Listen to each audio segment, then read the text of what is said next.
Hey, what's up everybody? Welcome back to the channel. So with the introduction of bubbles to Eve Echoes today, the gameplay in Null is going to change a lot. You're either going to encounter some bubbles or you're going to be the ones placing some bubbles. So while going over all the different scenarios in one video may be a little too much, I figure I can start with at least one thing.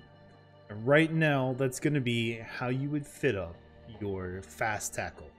So you're sitting on a bubble with a couple buddies and you're the fast tackle.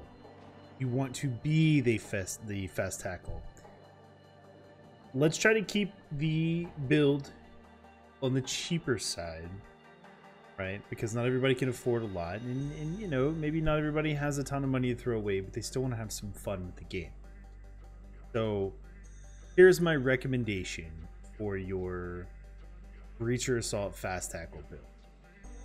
This is something that we kind of came up with. A couple of us threw it together. It's not the most expensive, it's not the cheapest, but it sits right in the middle and it does what it needs to do. So for starters, looking at 3 Republic Fleet small missile launchers. Not C-types, but not MK7s. They're cheap enough to, I think, warrant the upgrade from MK7s to the Republics, and they're definitely efficient enough as long as you have the skill points in. For your mid slots. Alright. So, 1 interruptive warp disruptor, and you're going to run this one for the range. You're going to have the long. So, you can, if you're sitting on a bubble, they may come in at one side, you may be on the other. You want to lock them and you want to point them as quickly as possible. You want to at least get some points on them in case they attempt to burn away, right? So you're going to want the interruptive, or I guess, you know, if you want to go with I don't know, I really suggest the interruptive. Got the 26 in the range, the 2 jammer strength. The next slot down, MK5, MK7s, you know, the market is slim picks right now, so I'll eventually get an MK7 on here. The range is 11.2, so it's a very, very short range, but you do get 3 on the jam strength, okay? And the prime benefit of this is that it disables micro warp drives. So now you've got 3 points here, and you're disabling the micro warps. So you're effectively running 5 points. The other mid slot is the interruptive web. Now here, I mean, you can run an MK7 or you can run a faction that's on the lower end. It kind of does and kind of doesn't matter. You've got 13 km on the range. You're in a breacher. As soon as someone comes in, you're gonna hit approach. You're gonna turn on your micro warp or your afterburner, and you're going right for them. So the bubble's gonna slow them down. If they are quick, they can turn around and warp right back out. Saw it last night in the bubble that we put up. We had a Cinnable warp up and immediately turn, burn, and get out. I unfortunately was running 2 of the MK5s and realized that, hey, as fast tackle, what happens if someone comes a little bit further out? So now I have the interruptive and the warp scram. For low slots, you can't really see it, but I'll go over it anyway. Got the veteran small shield booster. I've got a lot of points into it, so my shield boost amount and activation time is gonna be yours. I am running a micro warp. Fast tackle, my job is to get to, why does it keep doing that? It's weird. So if you're running fast tackle, your job is to get to whatever ship rolls up as quickly as you possibly can. Micro warp's going to be your best bet. You're not going to be the only one sitting there, right? So in this case, micro warp, because even if the person's running the warp scrams and they disable your micro warp, that's okay. There's probably going to be someone else there who can kind of counterbalance what's going on.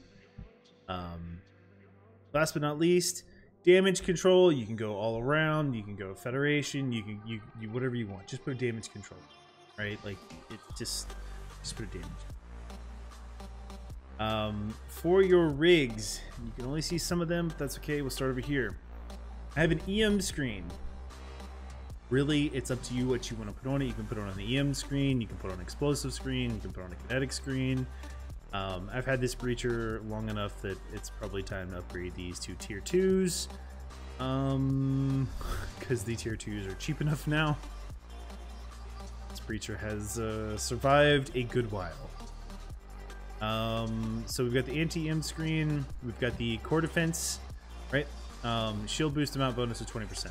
So it's going to give us that little extra tick each time. You know, if we're in there and there's a few of us, our job is to get as fast tackle, your job is to get the initial, you know, the initial point, the initial lock, let somebody else come up and get some points on it. So, excuse me, if you're the one taking all the damage, you know, just go ahead and get out. If you can get out, turn and burn, get away, pop your damage control. You know what I mean? You're not just gonna sit there and take it forever. At least in the sense of like a bubble camp or something. Your damage, I run the activation time adjustment. You can really pick one.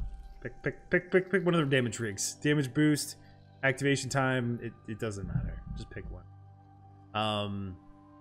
So polycarbon, right, for the inertia modifier. Once again, our job is to get started and get going and get there as quickly as possible. So 10% reduction on the inertia. Scan resolution, we want to target. We want to target as quickly as we can. We want to get close to them. We want to lock them, and we want to, you know, get them pointed and webbed as quickly as possible. So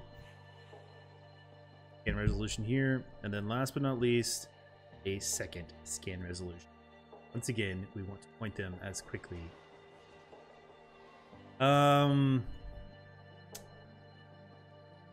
I don't know. I just kind of wanted to go over the fittings. I'll be putting out some more videos. You know, how you set up the gate camps or how you set up the bubbles. Potentially even do a video on drag bubbles or the different types of bubbles. I'm still learning myself. I think it's really neat. You've got stop bubbles and drag bubbles, and it's really cool, and I'm still learning. So I want to make sure that I have a solid understanding of that before I try to pass the information on to y'all, so that y'all don't set it up and get killed in the process, because, well, you know, I don't want to be responsible for that one. But that's basically the fittings. I would recommend, if you're going to run fast tackle, this is applicable to, you know, your breacher assault, your Merlin assault, pick an assault ship. You know, obviously your fittings are going to vary slightly depending on what weapons you're running, but it's your essential same concept. All right, y'all, thank you very much for watching. Take care, have a good night, and I will see y'all in the next video.